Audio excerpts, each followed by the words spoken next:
누가복음 22장 42절에서 44절 저희 한 목소리로 읽겠습니다. 시작. 아버지, 만일 아버지의 뜻이면 내게서 이 잔을 거두어 주십시오. 그러나 내 뜻대로 되게 하지 마시고 아버지의 뜻대로 되게 하여 주십시오. 그때 천사가 하늘로부터 그에게 나타나서 힘을 북돋우며 드렸다. 예수께서 고뇌에 차서 더욱 간절히 기도하시니 땀이 핏방울같이 되어서 땅에 떨어졌다. 아멘. 드디어 이제 10월 그 산 시리즈 설교 마지막 산입니다. 여러분 그동안 어떠셨어요? 그래도 좀 새로운 시각에서 또 재밌는 산이라는 주제 가지고 은혜를 나눴는데 좀 많이 은혜로우셨나요? 네, 여기 막 본당이 이렇게 흔들릴 정도의 너무 아멘이라고 해주셔서 감사한데 뭐 속으로 그러셨을 걸 믿습니다. 저도 사실 갑자기 어느 순간 생각을 하다가 기도하다가 산이라는 좋은 걸 제가 계속 이렇게 성경 속에 우연치 않게 저도 그런 걸 보게 되면서 산 속에서 또 가을이기도 하니까 좀 산과 관련된 좀 말씀을 나눴으면 좋겠다라는 생각이 들어서 이렇게 나누게 됐는데, 사실은 제가 여름에 강이나 바다 시리즈로 사실 원래 하려고 했었어요. 근데 어떻게 좀 선교 기간도 겹치고 해서 이 한 달을 좀 빼기가 어려워서 그런 건데, 나중에 제가 또 기회가 되면 성경에 나오는 강과 바다, 이 물을 통해서 또 주시는 은혜를 나누고자 하는데, 아무튼 오늘은 이제 마지막 산인 감람산입니다. 감람산. 이 감람산은 예수님과 관계가 있어요. 그래서 모든 산들이 다 중요하지만 오늘 이 산은 예수님과 직접 관계가 있었던 산이기 때문에 어떻게 보면 우리에게 더 의미로운 산일 수 있습니다. 자, 오늘 이제 믿음으로 마지막 우리가 등산할 이 감람산, 이 감람산을 통해서 우리가 말씀을 나누고 또 이제 마무리하는 이 시기에 여러분 모두 여기 오신 분 한 분도 빠짐없이 하나님께서 주시는 놀라운 은혜와 또 축복이 가득 넘치길 간절히 축원합니다. 네, 오늘 이제 예수님께서 성경에 보니까 올리브산으로 올라가셨다, 기도하러 가셨다라는 이 말씀으로 시작합니다. 여러분 올리브산 좀 어떠세요? 좀 낯설지 않으세요? 올리브산? 이 세 번역에서는 올리브산이라고 되어 있는데 이 올리브산이 사실은 감람산이에요. 감람산. 세 번역에서는 올리브산으로 번역되어 있지만 개역 개정에 보면 감람산이라고 되어 있습니다. 그러면 왜 감람산을 올리브산으로 번역해 놓았을까? 자, 이 감람산을 일단 볼게요. 이 감람산은 감람나무가 많기 때문에 감람산이라고 해요. 말장난 같지만 진짜입니다. 감람산이 많기 때문에 감람나무예요. 나무가 많기 때문에 감람산이에요. 자, 그런데 이 감람나무가 올리브나무예요. 올리브나무. 그래서 번역을 하기에 여러분 감람나무가 조금 더 와닿으세요? 올리브나무가 조금 와닿으세요? 올리브나무가 좀 와닿죠? 그래서 세 번역에서는 조금 익숙한 올리브산이라고 번역을 해놓았습니다.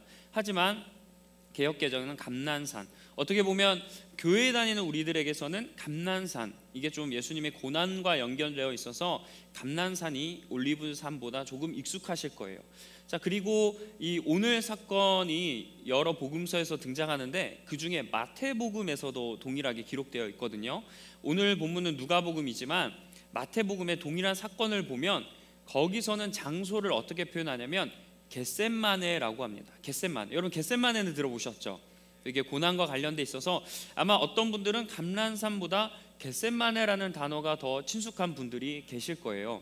자, 그러면 우리가 한번 생각해 봅시다. 똑같은 사건을 똑같은 장소에 있었던 일을 기록해 놓았어요. 근데 어디서는 올리브산이라고 하고 어디서는 감람산이라고 하고 어디서는 겟셋마네라고 한단 말이죠. 그러면 마태랑 누가가 똑같은 사건을 기록했는데 뭐 서로 다른 기억을 가지고 있나? 그래서 어디였지? 이쪽 부근인데 하면서 명칭이 달라졌을까? 이런 생각이 들 텐데 사실은 올리브산, 감람산, 겟셋마네가 이제 크게 보면 다 동일한 지역이에요. 이 감람산에 여러 이렇게 땅이 있을 거 아니에요. 산 안에 이렇게 땅이 크게 있을 텐데 거기에 있는 동산 중에 하나를 이제 겟셋마네 동산이라고 겟셋마네라고 합니다. 그러니까 감람산은 큰 의미의 지역을 뜻하고 겟셋마네는 조금 더 구체적인 적은 범위를 뜻해요. 예를 들어서 제가 한번 좀 설명해 보면, 자, 꿈의 교회라는 큰 이렇게 테두리 안에 우리가 지금 이 예배드리는 2층 드림홀이 있죠. 그래서 우리가 좀 크게 얘기하자면 드림홀도 꿈의 교회라고 여러분 할 수 있어요, 없어요? 할 수 있죠. 그래서 드림키즈 빌리지도 꿈의 교회라고 할 수 있고 1층 갤러리도 꿈의 교회라고 할 수 있고 뭐 어썸월도 꿈의 교회라고 할 수 있잖아요. 그런 것처럼 감람산은 어떻게 보면 꿈의 교회와 약간 좀 카테고리가 비슷하고 이 겟셋마네는 2층 드림홀, 지금 여기 예배드리는 본당과 조금 비슷하다고 생각하시면 될 것 같습니다. 어떻게 여러분 좀 이해가 잘 되셨나요? 잘 되셨죠?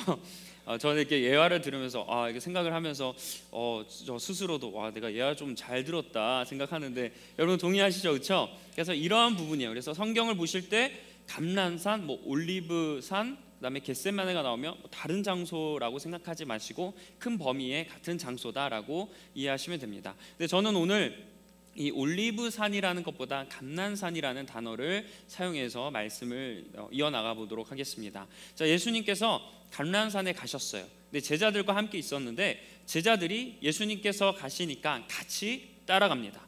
예수님께서 제자들이 자기에게 함께 오는 것을 보고 제자들에게 명령을 하세요. 뭐냐면 시험에 빠지지 않도록 기도하라는 겁니다. 그리고 예수님께서는 제자들과 이렇게 돌을 던져서 닿을 만한 거리라고 이렇게 표현하는데, 그 정도 거리를 좀 이렇게 떨어져서 혼자서 하나님께 기도했다고 합니다. 돌을 던져서 닿을 거리라고 성경은 이야기했는데, 좀 쉽게 얘기하면 우리가 생각한 대로 돌을 딱 던져서 어느 정도 좀 가깝지도 않은, 그렇다고 너무 멀지도 않은 그런 정도의 거리를 좀 두고 주님이 제자들과 함께 기도한 게 아니라 주님은 따로 혼자서 기도했다는 거예요. 자, 뭐라고 기도했냐면 잘 아실 거예요.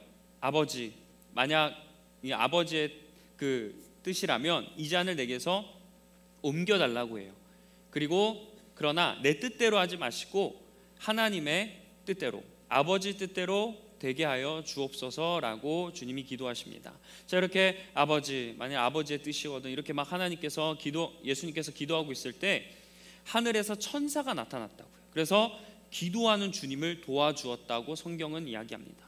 자, 예수님께서 간절하게 이제 마지막을 앞두고 기도할 때 천사가 도와줘서, 그래서 예수님은 더 힘을 내서 더 간절하게 하나님께 기도했어요. 자, 이렇게 기도하고 주님께서 다시 이제 제자들과 가까이 오셨어요. 아까 이렇게 돌을 던져서 닿을 수 있는 거리라고 했듯이 거리가 조금 있었는데, 주님께서 다시 제자들에게 오셔서 제자들을 딱 보니까 제자들도 열심히 기도하고 있더라라는 게 아니라 제자들이 졸고 있었다고 합니다. 피곤하니까 졸고 있었겠죠. 그래서 주님은 제자들을 깨워서 내가 시험에 빠지지 않도록 기도하라고 했는데 왜 자고 있느냐라고 주님은 좀 책망하셨어요.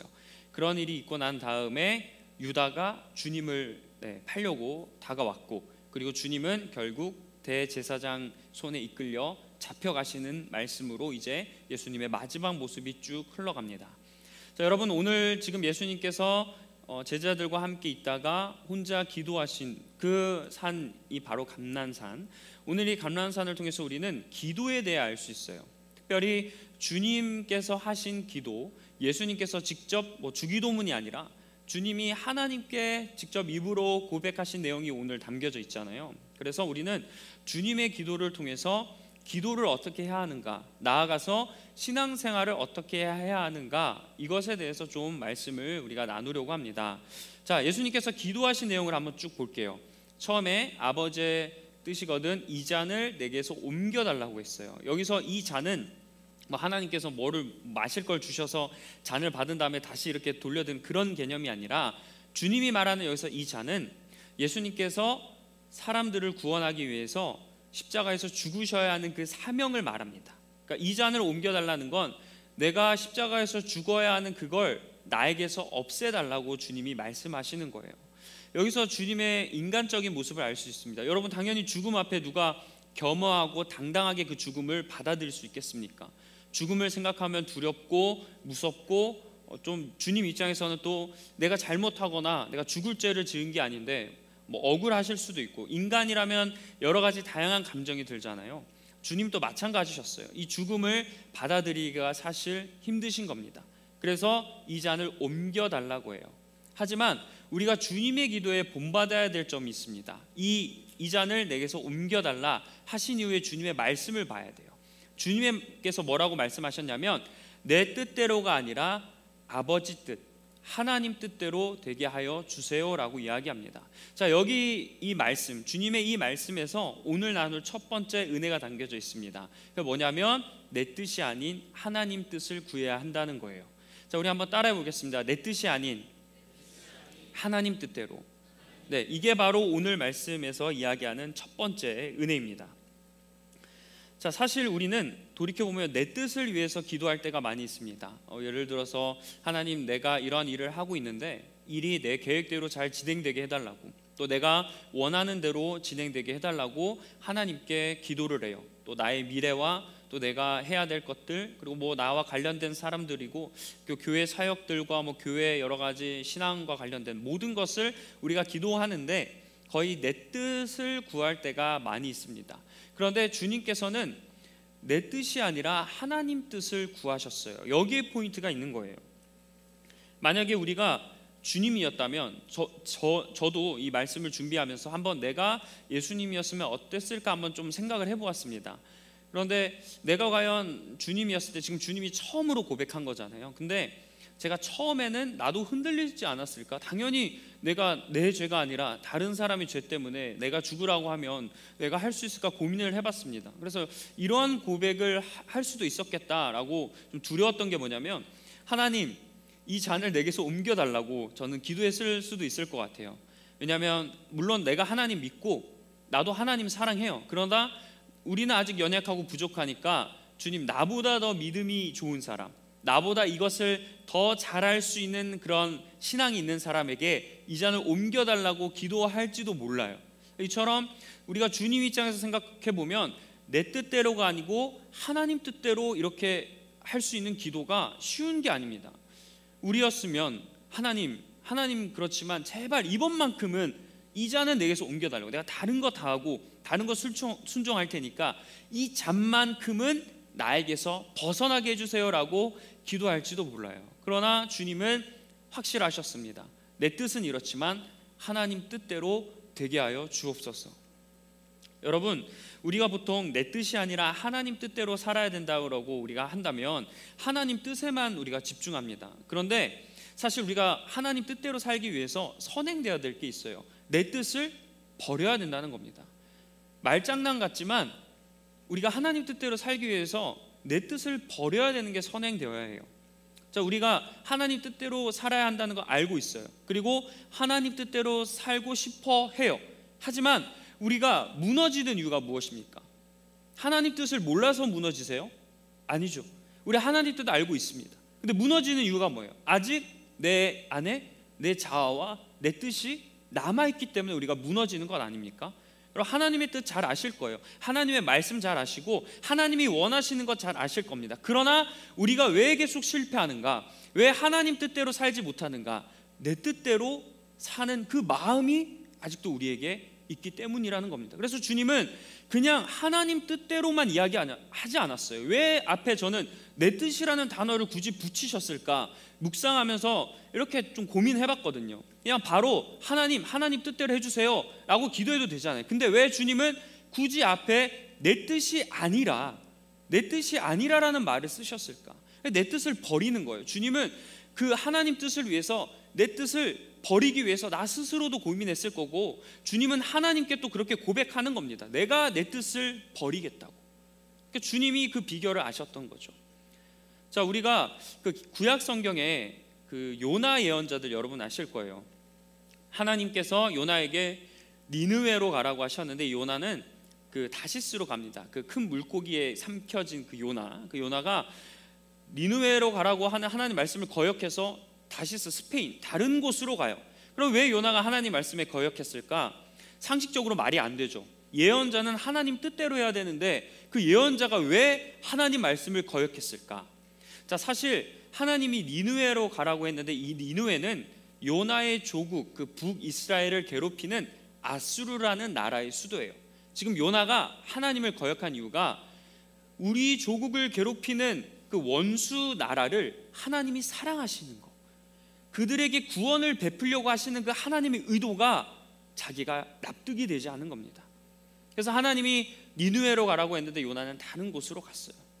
자, 우리가 이 말씀에서 알 수 있듯이 예언자여도 아직도 내 뜻과 내 자아가 남아 있다면 하나님 뜻대로 말할 수도 없고 살 수도 없는 겁니다. 그래서 우리가 하나님 뜻대로 살기 위해서 먼저 내 뜻을 내려놓는 훈련이 필요한 거예요. 여러분, 삶에서 우리는 계속해서 뭔가 일이 있거나 어떤 우리가 해야 될 일이 있을 때 하나님 뜻만 생각하는 게 아니라 그 전에 먼저 내 뜻을 훈련하면서 내려놓아야 됩니다. 자꾸 내 뜻을 하나님 앞에 버려야 하는 훈련을 해야 합니다. 그래야 우리가 자동적으로 그리고 의식하면서 하나님 뜻대로 살아갈 수 있는 거예요. 우리가 어떤 어려움이 있을 때, 나에게 급한 일이 있을 때 나는 그때 하나님 뜻대로 살 수 있을 거다 다짐하시면서 평상시에는 만약에 하나님 뜻대로 사는 거에 관심이 없다면, 여러분 우리 아시죠? 그런 큰 일에도, 하나님께서 크게 요구하는 일에도 쉽게 하나님의 뜻대로 순종할 수가 없습니다. 그래서 평상시에 하나님의 뜻을 따르기 위해서 내 것을 내려놓는 훈련이 필요합니다. 그렇다면 우리가 어떻게 해야 내 뜻을 내려놓고 하나님 뜻대로 살 수 있을까? 여기 주님의 그 기도에 비결이 있어요. 자, 주님의 기도를 보면 이러한 표현이 있습니다. 습관을 따라 기도했다. 자, 이게 두 번째 은혜입니다. 따라해 보겠습니다. 기도 습관을 만들자. 아까 우리가 내 뜻이 아니라 하나님 뜻대로 살아야 된다고 했죠. 근데 그 하나님 뜻대로 살기 위한 그 연장선 상에서 비결이 있어요. 그게 뭐냐면 기도 습관이 필요하다는 거예요. 자, 예수님께서 감람산에 가셨다는 말씀에서 유심히 봐야 할 문장이 있습니다. 자, 39절 말씀인데 이 말씀을 제가 새번역과 개역개정 두 버전으로 준비했거든요.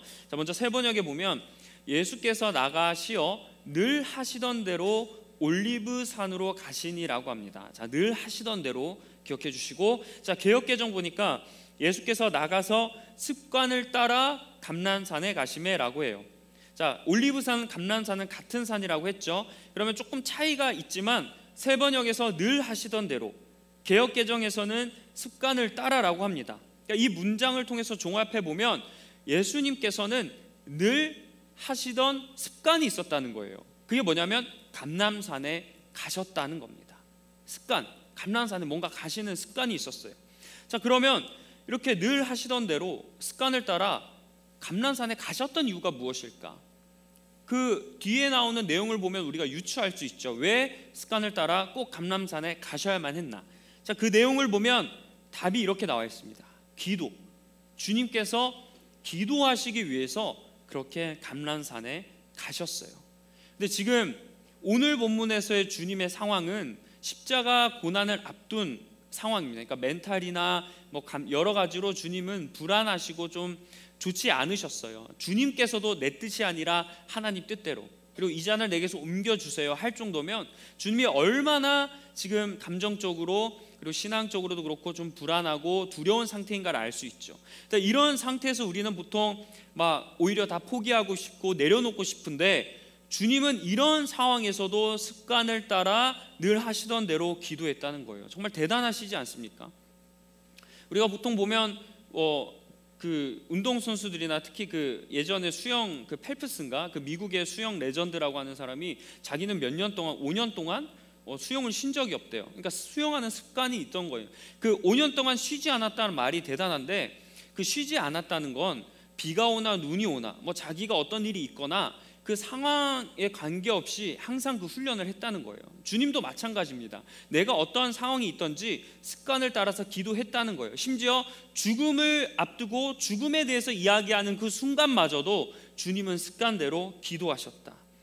자, 그러면 주님께서 기도하는 습관을 만들어서 계속 기도하신 이유가 무엇일까? 왜 주님께서도 기도 습관을 만들어서 기도하셔야만 했나? 이 말씀이 오늘 주님이 제자들에게 하신 그 말씀 안에 비결이 나와 있어요. 자, 40절과 46절 말씀인데 주님께서 각각 따로 하신 말씀이거든요. 이 말씀을 좀 볼게요. 자, 이 말씀 40절 보면 예수께서 제자들에게 말씀하시기를 시험에 빠지지 않도록 기도하라. 46절에서도 그래서 그들에게 말씀하셨다. 왜들 자고 있느냐? 시험에 빠지지 않도록 일어나서 기도하라. 자, 주님이 여기서 두 번이나 똑같은 말을 하셨어요. 시험에 빠지지 않도록. 기도하는 이유는 시험에 빠지지 않게 주님이 기도하라고 말씀하신 거거든요. 이거 제자들에게 지금 두 번 강조하신 거예요. 주님께서 그렇게 강조하셨다는 이유는 뭐예요? 주님도 시험에 빠지지 않도록 기도하는 게 중요했다라는 것을 알고 계시는 거예요.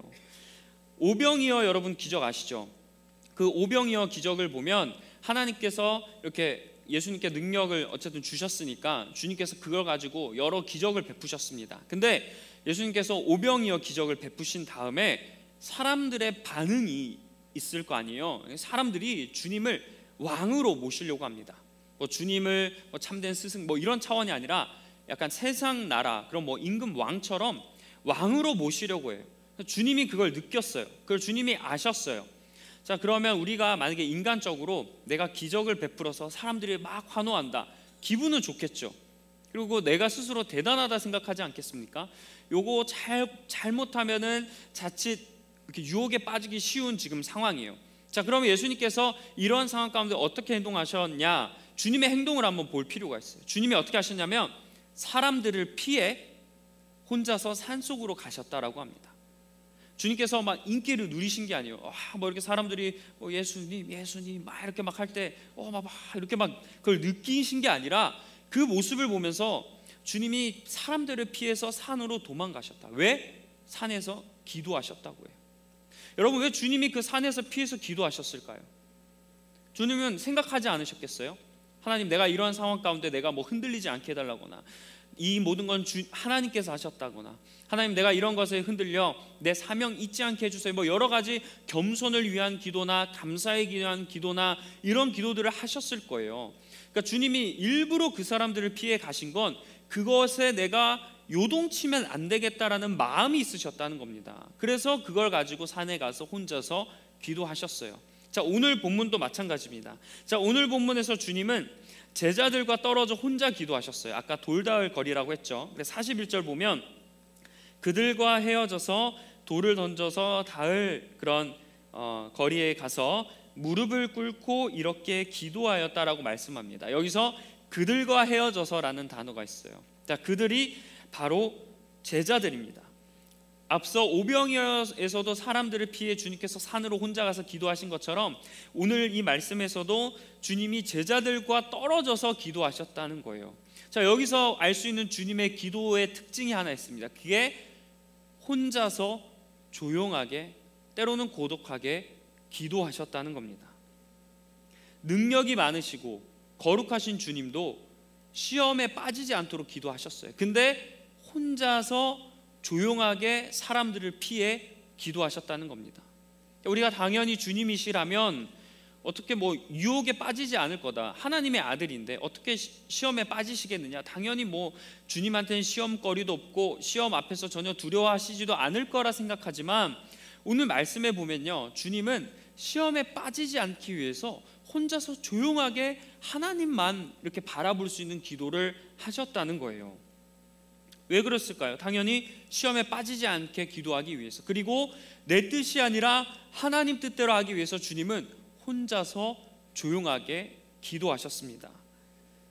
여러분, 주님은 사역하면서 여러 가지 일들을 겪으셨어요. 성경에 보면 사람들에게 배신도 당하고 죽을 뻔한 위기도 있고, 때로는 손가락질도 당하고 무시도 당하고, 그리고 시험도 받고, 그리고 때로는 주님께서도 화도 내시고 여러 가지 일들을 당하셨어요. 그 가운데 주님의 감정은 정말 만감이 교차하고 다양한 감정들을 느끼시는 상황이었을 겁니다.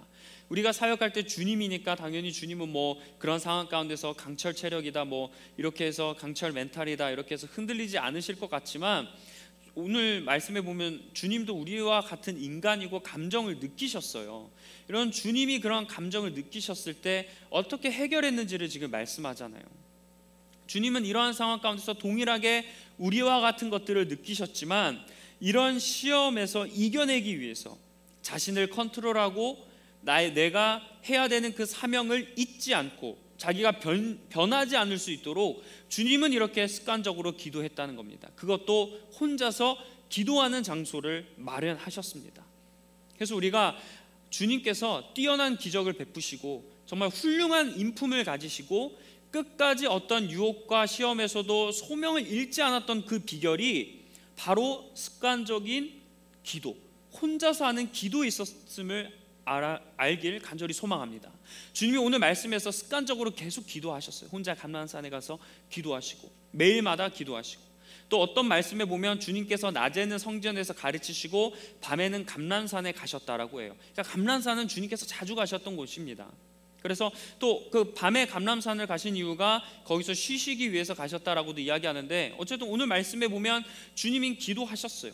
예수님께서 쉬실 때 그냥 막 우리처럼 내려놓고 뭐 요즘처럼 넷플릭스 보면 뭐 이런 것처럼 쉬셨겠습니까? 주님은 쉬실 때도 분명히 기도하시면서 자신을 돌아보시고 하나님을 기도하면서 쉬셨을 거예요. 주님이 그러한 감당할 수 있던 비결이 바로 이렇게 습관적인 기도 덕분에 주님께서 그런 어려움에서도 이겨내셨습니다. 자, 우리가 세상에서도 습관이 바뀌면 인생이 변한다라는 말들이 있죠. 그래서 사람들이 습관을 바꾸기 위해서 물질도 투자하고 시간도 투자하면서 엄청 노력을 합니다.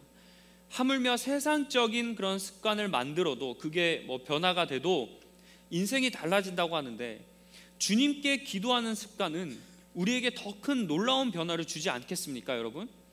우리가 하나님께 기도하는 습관이 있다면 우리가 평상시에 이렇게 힘들고 억눌려 있지만 우리에게 소망을 품고 살아가는 원동력이 될 줄 믿습니다. 현실을 바라보는 게 아니라 하나님을 바라보게 될 줄 믿습니다. 예수님처럼 우리가 오만 가지 감정을 느끼고 뭐 때로는 어려운 일도 당하고 무시도 당하고 또 때로는 뭐 좋은 일들, 행복한 일들이 가능하겠지만, 그러나 그 가운데서 우리가 계속해서 하나님을 바라보고 하나님의 인도하심을 믿을 수 있는 비결은 바로 습관을 따라 기도하는 것에 있을 줄 믿습니다. 여러분, 시험에 빠지지 않도록 기도하시는 저와 여러분이 되길 간절히 축원합니다. 여러분, 시험이 뭐예요? 여러분에게 시험이 찾아왔다, 누군가에게 시험이 다가왔다 라고 했을 때 여러분, 시험이 어떤 겁니까? 크게 보면 하나님을 믿지 못하도록 방해하는 거, 그리고 내가 하나님 말씀대로 살지 못하도록 이렇게 여러 가지로 어렵게 하는 게 시험 아니겠습니까? 그런데 이러한 시험을 이기는 비결이 뭐예요? 기도라는 거예요. 기도. 우리가 하나님 앞에 기도할 때 그런 기도를 위해서 우리가 내용 중에서도 시험에 빠지지 않도록 기도하는 그 내용이 여러분 필요한 거예요. 여러 가지 구하시고 하나님 나라와 의를 구하시지만 여러분들 기도 내용에 앞으로 빠지지 말아야 한 가지가 뭐냐면, 시험에 빠지지 않도록 나를 위해서 기도하는 게 여러분 너무나 필요합니다. 여러분, 얼마나 시험에 빠지지 않도록 기도하세요? 하나님, 내가 이런 어려움과 시험이 찾아왔을 때 내가 앞으로 시험에 빠지지 않도록 나를 도와주세요라는 기도를 여러분 얼마나 하십니까? 주님이 근데 그러한 기도를 하셨다는 거예요. 제자들에게 그러한 기도를 가르쳐 주셨어요. 이렇게 우리는 기도 습관을 들여야 됩니다. 여러분, 근데 우리가 솔직하게 현대인들이 바쁘다는 핑계로 여러 가지 신앙생활을 하지 못하지만 그 중에 가장 큰 게 기도 시간입니다. 기도를 많이 하지 못해요. 하나님께 구하는 시간이 점점 줄어들고 여러 가지 분주하고 힘들고, 그리고 뭐 예를 들어서 퇴근 후에 기도하겠다, 뭐 아침에 일어나서 기도하겠다 하지만 실질적으로 우리가 삶을 살아다 보면 감정적으로, 그러니까 힘들다 보면 육체적으로도 피곤하고, 또 육체적인 피곤한 일을 하면 감정적으로도 피곤해져서 우리가 기도하는 게 쉽지 않아요.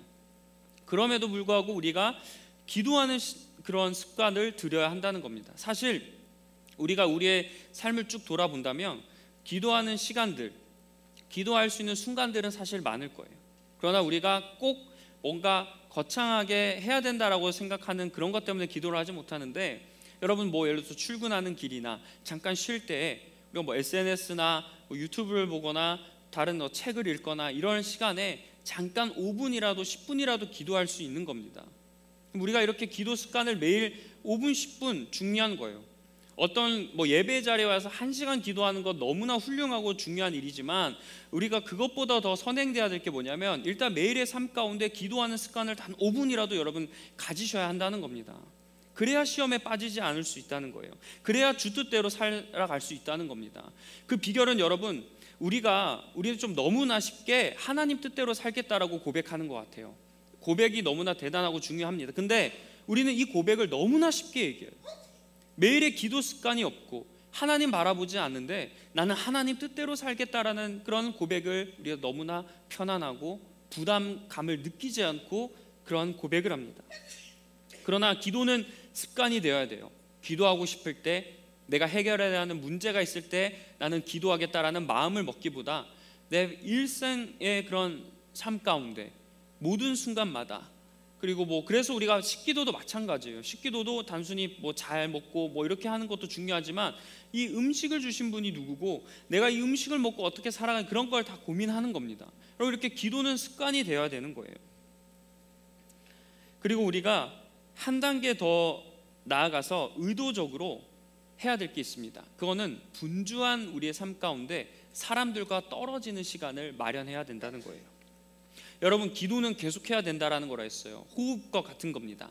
그래서 기도는 이렇게 표현하고 싶어요. 영적인 호흡이다. 영혼의 호흡이에요. 그래서 기도는 매일 해야 됩니다. 기도를 잠깐 멈춘다는 개념 자체가 있어서는 안 되는 거예요, 사실. 자, 우리가 이렇게 영혼의 호흡인 기도를 매일 해야 되는데, 자, 이런 기도를 위해서 한 가지 우리가 또 나아가고 싶은 건 뭐냐면 혼자서 떨어져서 기도하는 자리를 만들어야 한다는 겁니다. 자, 지금 우리가 이렇게 사람들이 같이 있는 가운데 기도를 해요. 이 기도도 매우 중요합니다. 중보하고 힘써 기도하고 부르짖는 이 자리가 너무나 중요하지만 사실 우리의 믿음을 점검하고 내가 하나님께 얼마나 더 신경 쓰고 있는지 그걸 알 수 있는 자리는 나 혼자서 기도하는 시간입니다. 거기서 내 신앙을 더 돌아볼 수 있어요. 그래서 여러분, 우리는 습관적으로 혼자서 기도할 수 있는 시간을 마련해야 됩니다. 혼자서 걷거나 산책하면 갑자기 좋은 아이디어가 떠오른다고 하고 막막했던 일들이 잘 이렇게 명확해지고 풀리는 그런 일들이 있다고 해요. 저도 이제 실제로 그러니까 이게 뛰는 거랑 또 다르더라고요. 걸은 그게 또 달라요.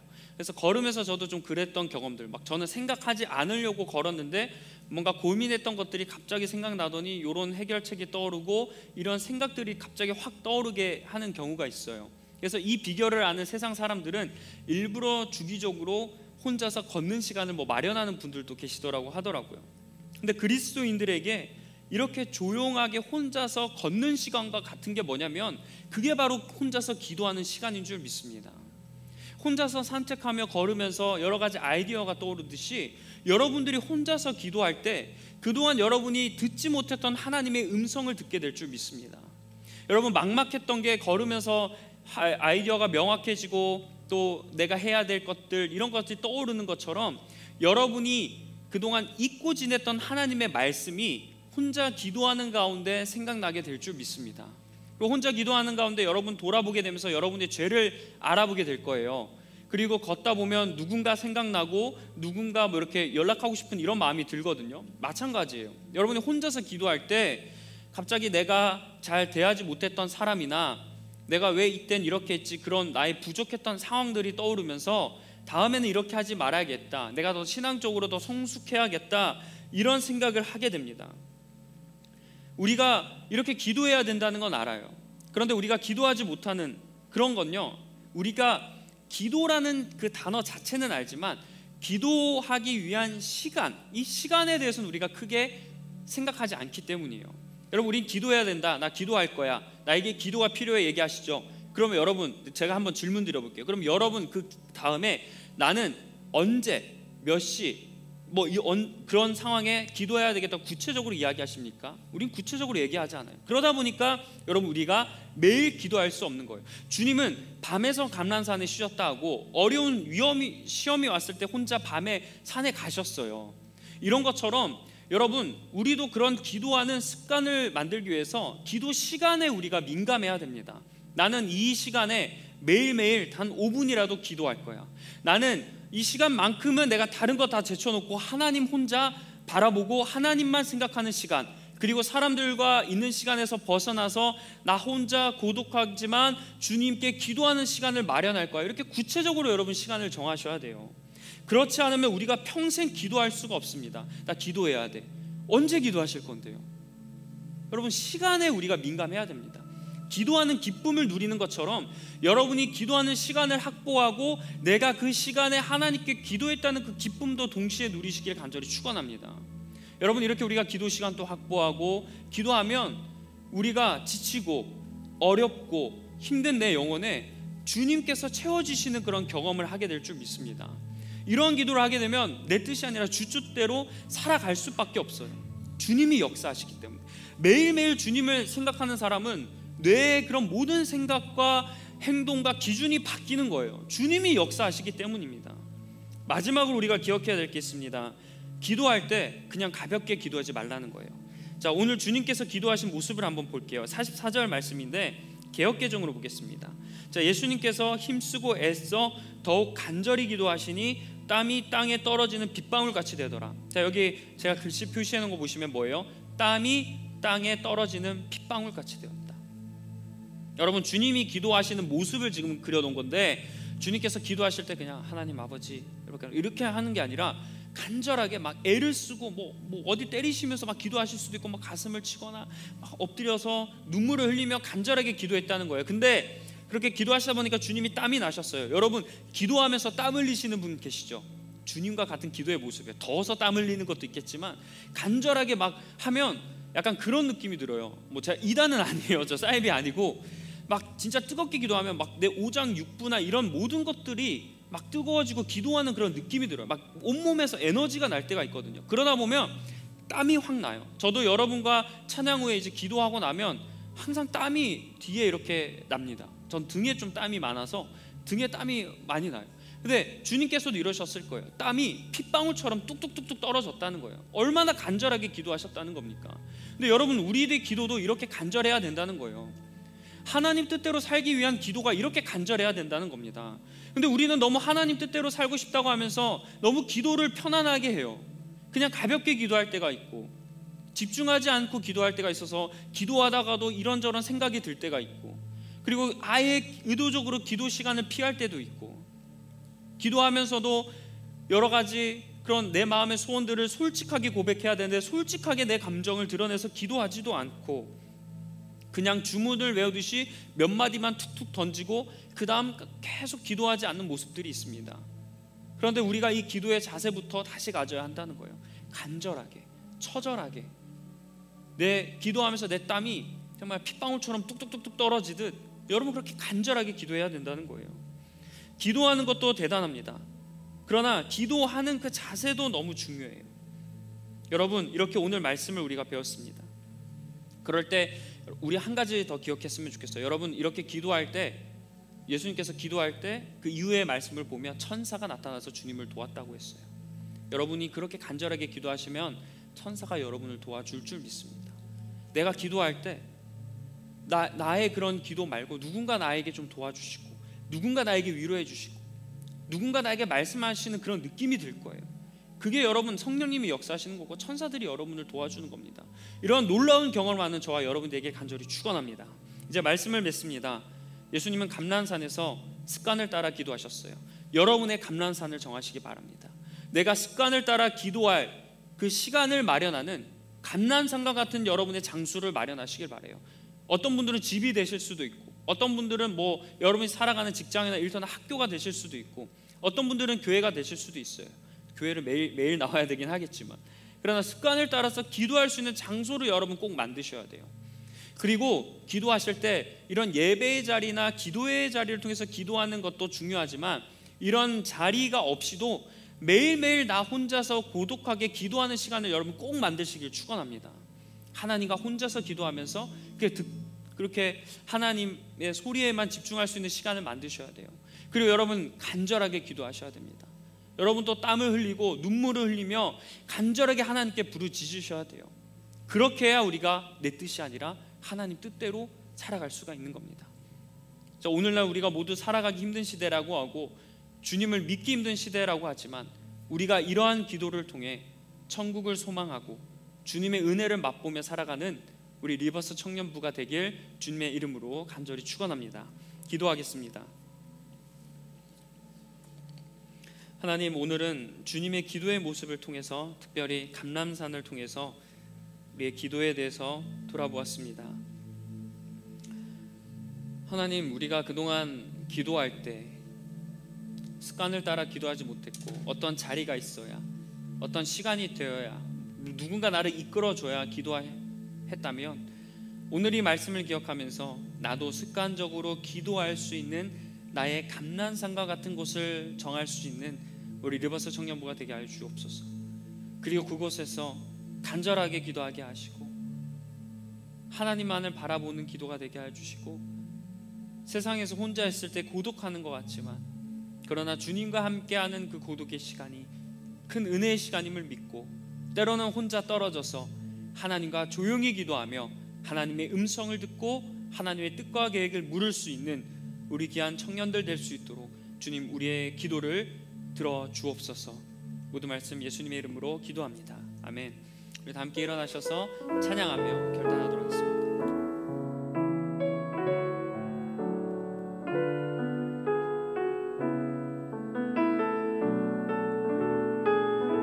하나님의 부르심에는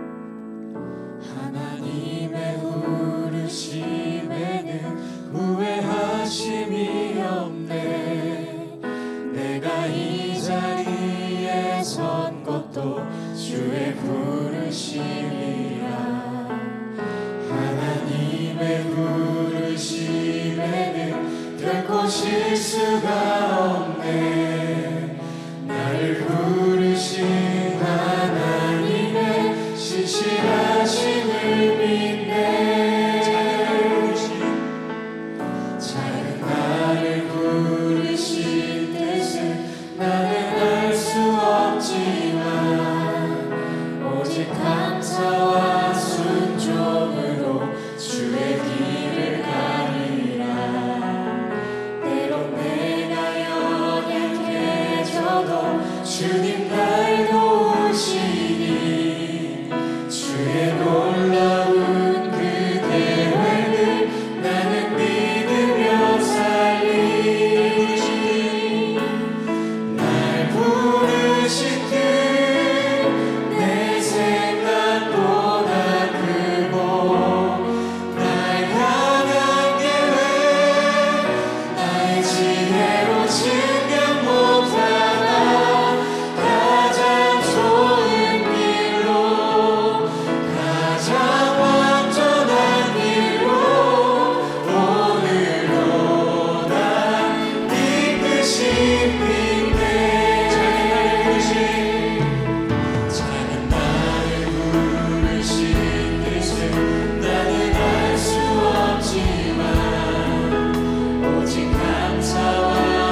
감람산과 같은 곳이 있으셨습니까?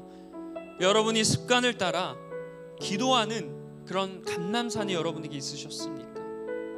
그냥 내가 예배드려서 그 시간에 따라서 뭐 교회 공동체에 그런 도움을 받아서가 아니라 나 스스로 혼자서 습관을 따라 기도했던 장소가 있으셨는지 돌아보시길 바랍니다. 여러분, 내 뜻이 아니라 하나님 뜻대로 사는 비결은 감람산과 같은 습관을 따라 기도하는 곳이 있어야 할 줄 믿습니다. 여러분, 시험에 빠지지 않도록 그 삶을 위해서 여러분 기도하기 위해서는 혼자서 고독하게 습관적으로 기도하는 장소가 있어야 할 줄 믿습니다. 여러분, 이 시간 결단하시길 바라요. 주님, 내가 주님의 감람산과 같은 그런 나의 감람산을 결단하며 나아가겠습니다. 장소를 놓고 기도하고 시간을 놓고 주님 앞에 기도하겠습니다. 이제 기도하겠다, 기도가 필요하다 그런 말을 하는 것이 아니라 구체적으로 주님, 내가 이날에 이 시간에 여기서 주 앞에 주님처럼 기도하겠습니다. 이런 고백을 하시길 바랍니다. 결단을 하시길 바랍니다. 그 순간 내 뜻이 아니라 주 뜻대로 살아가게 될 줄 믿습니다. 오늘 이 시간 주님 한번 부르짖고 여러분의 감람산을 위해서 기도하며 나아갑니다. 주여,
여러분 다음으로 거룩한 결단을 했으면 좋겠습니다.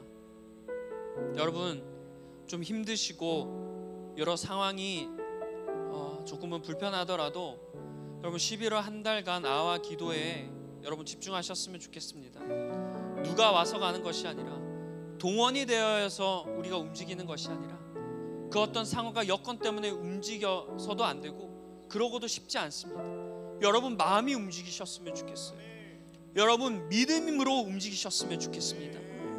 여러분 우리 이 1년 12월 한 달 중에 12개월 중에 딱 11월 한 달만이라도 내가 저녁 집회 아와 기도에 나가서 유엔아의 기도에 붙어 함께 셀과 그리고 셀이 어렵다면 지파와 지체들이 함께 모여 기도하는 시간이 되었으면 좋겠습니다. 여러분 이 11월 한 달 잘 보내면 우리 한 해의 농사가 잘 되어지고 내년 24년도 잘 준비되게 될 줄 믿습니다.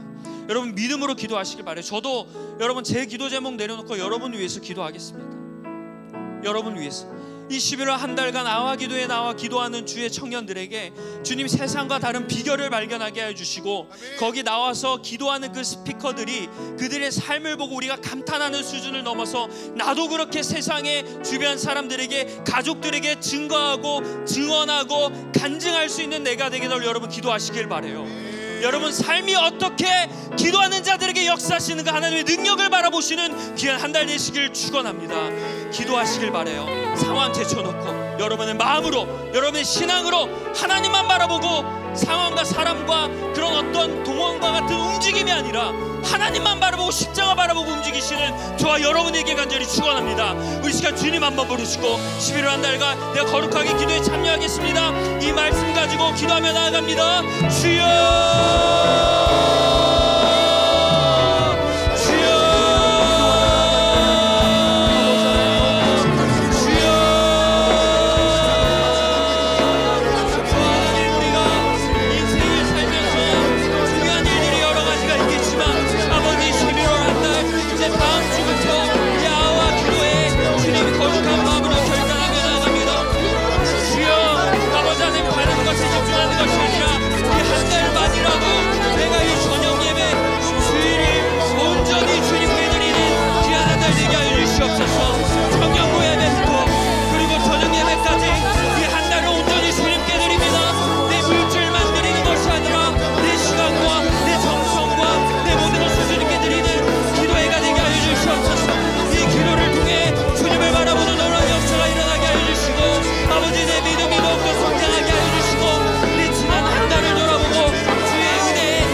기도하는 자에게 하나님께서 능력을 베푸시고 주님께서 일으켜 세우시는 줄 믿습니다. 너희는 깨어 기도하라. 시험에 들지 않도록 기도하라. 우리가 이 말씀 가지고 기도하는 11월 한 달 되게 하여 주시옵소서. 주님, 우리의 기도가 살아나길 원합니다. 주님 말씀 읽고 찬양하고 이런 신앙에서 벗어나서 기도가 회복되고 기도가 살아나고 하나님께 온전한 마음으로 나올 수 우리가 되게 하여 주시옵소서. 아버지, 어떤 상황을 바라보고 참여하는 것이 아니라 내가 필요해서 주님께서 나를 부르셨습니다. 주님의 마음을 가지고 그 자리에 참여하며 당당하게 기도의 자리로 나아갈 수 있도록 주님 도와주시옵소서. 주님, 우리의 마음을 붙들어 주시옵소서. 우리가 결단합니다. 주여, 주여, 주여, 하나님 역사해 주시옵소서. 아버지 하나님, 이 나라 이 민족을 위하여 기도할 수 있는 청년들 되게 하여 주시옵소서.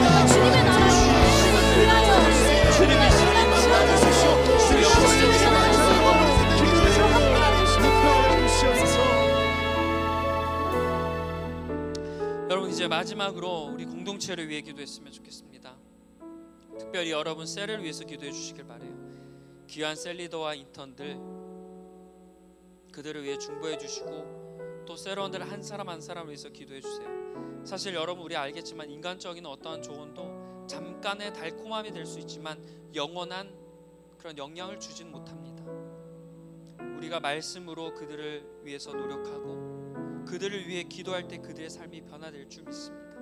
꼭 우리가 어떻게 보여야, 우리가 어떻게 그들에게 다가가야 되는 것도 중요하지만 우리가 기도하고 진심으로 그들을 사랑한다면 하나님께서 그 우리의 감정을 보시고 그 사람에게 변화와 힘과 소망을 주실 줄 믿어요. 여러분, 내가 하려고 하지 말고 하나님께 맡기세요. 하나님이 변화시키는 줄 믿습니다. 그러면 나에게도 하나님께서 너의 마음이 너무나 귀하다 말씀하시고 그 사람에게도 하나님께서 회복시켜 주시고 은혜를 베풀어 주실 줄 믿습니다. 이 시간 여러분 셀들을 위해서 기도하시고, 그리고 마지막으로 우리 청년부의 부흥과 이 나라 교회의 부흥과 그리고 이 세계 열방이 다시금 주님께 돌아올 수 있는 그 부흥을 꿈꾸며 기도해 주셨으면 좋겠습니다. 하나님께서는 부흥의 세대를 찾으십니다. 이 암흑기와 같은 시기에 주님을 믿지도 않고 주님을 회방하고 심지어 믿었으나 지금 떠나가 있는 그런 암흑기와 같은 이 시대에 주님은 부흥의 세대를 찾으시는 줄 믿습니다. 우리가 부흥의 세대가 되길 원합니다. 내가 그 부흥의 사람이 되길 원합니다.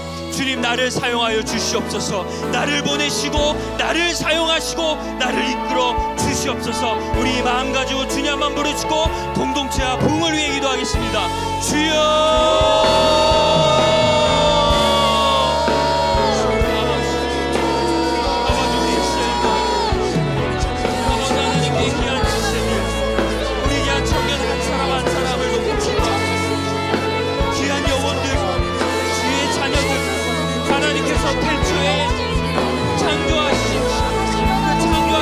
사람을 만드시고 보시기에 힘이 좋았더라 말씀하신 그 사람이 바로 나이자 내 주변의 지체들입니다. 하나님이 보시기에 아름답고 좋다고 하신 그 지체들 내가 사랑하게 하여 주시옵소서. 하나님이 보시기에 좋다고 했는데 왜 내가 안 좋게 바라보아야 하고 내가 왜 그들을 미워해야 합니까? 주님, 주님의 마음으로 주님의 시선으로 보시기에 힘이 좋았더라 그 마음을 내가 품을 수 있도록 주님 도와주시옵소서. 그들을 위해 기도하게 하여 주시옵소서. 어떤 언행과 화려한 그런 것도 중요하지만 그것이 잠시 잠깐입니다. 그를 진정으로 변화시키는 것은 내가 할 수 없어요. 하나님만이 하실 수 있습니다. 주님, 셀리더와 인턴들, 세론들, 우리 셀을 위해 기도하오니 주여 우리 셀을 주의 사랑으로 주의 은혜로 세워주시고 모든 한 사람 한 사람마다 주를 바라보고 주를 경배하고 주를 예배하고 주께 기도하고 주의 사랑으로 이끌림 받으여 살아갈 수 있는 우리 귀한 세론을 되게 하여 주시옵소서. 셀이 회복되고 셀이 살아나게 하여 주시옵소서. 천국의 소망, 천국 잔치와 같은 그곳이 바로 우리 셀, 우리 이곳 청년부의 셀이 되게 하여 주시옵소서. 혹시 지금 셀 모임에 참여하지 않은 청년들이 있다면 같이 거룩한 결단과 용기를 내어 셀에 참여할 수 있도록 하여 주셔서 우리가 셀 모임을 통해서도 또 다른 예배, 또 다른 은혜, 또 다른 주의 능력을 경험할 수 있는 모임이 되게 하여 주시옵소서. 주님, 우리를 일으켜 세우셔서 부흥의 세대가 되게 하여 주시옵소서. 주님이 꿈꾸시는 그곳에 우리를 보내시고 우리를 사용하여 주셔서 주를 알지 못하고 주가 필요하고 주를 떠나는 그들에게 내가 부흥의 역할을 감당하게 하여 주시옵소서. 주님 믿습니다.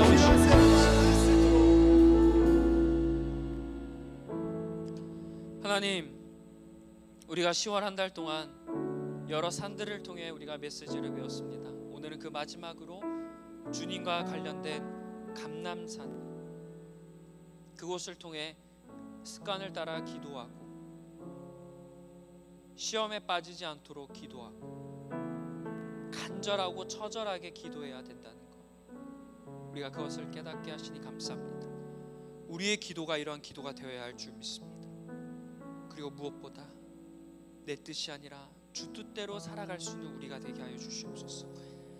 하나님 뜻대로 살아가는 것 우리는 말로는 쉽게 하지만 그 과정은 너무나 힘들고 어렵습니다.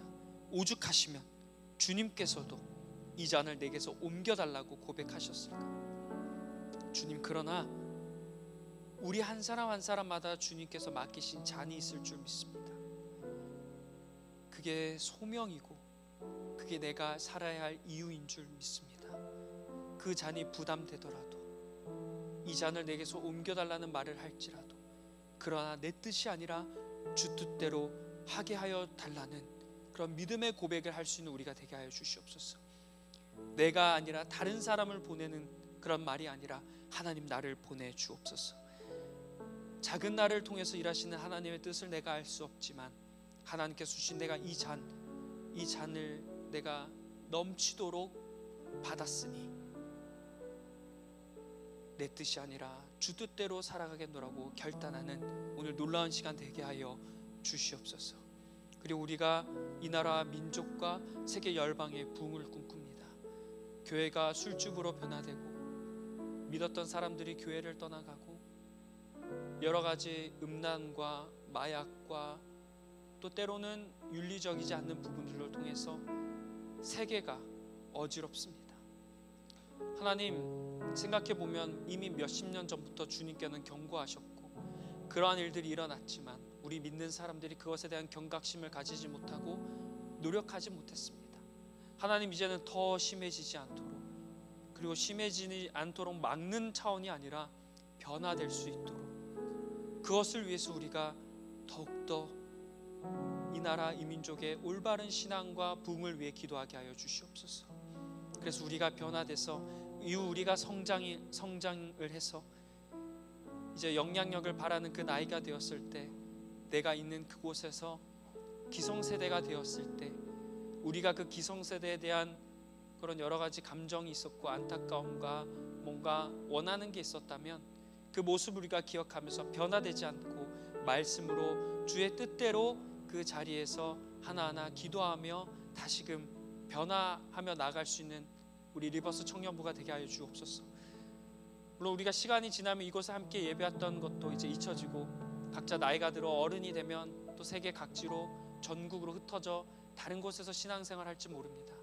그러나 그것이 5년 후가 됐든 10년 후가 됐든 20년 후가 됐든 각자 자리에서 주의 일에 최선을 다하게 하여 주시고 그곳에서 믿음대로 살아가게 하여 주셔서 우리가 이후에 만약 만나고 서로 연락할 일이 있다면 각자 자리에서 여전히 너는 그 잔을 가지고 주 뜻대로 살아가고 있구나, 서로 격려하고 응원할 수 있는 이 시대의 귀한 빛과 소금이 될 수 있도록 하나님 우리의 믿음을 결단시켜 주시옵소서. 이제는 우리 주 예수 그리스도의 은혜와 하나님 아버지의 극진하신 사랑과 성령님의 교통하심이 우리도 주님처럼 습관대로 기도하고 간절하게 기도하고 그런 기도를 통해 내 뜻이 아니라 하나님 뜻대로, 주 뜻대로, 성령님의 뜻대로 살아가고자 결단하는 우리 귀한 리버스 청년부들의 삶 가운데 이제부터 영원토록 함께 하시기를 간절히 축원하옵나이다. 아멘.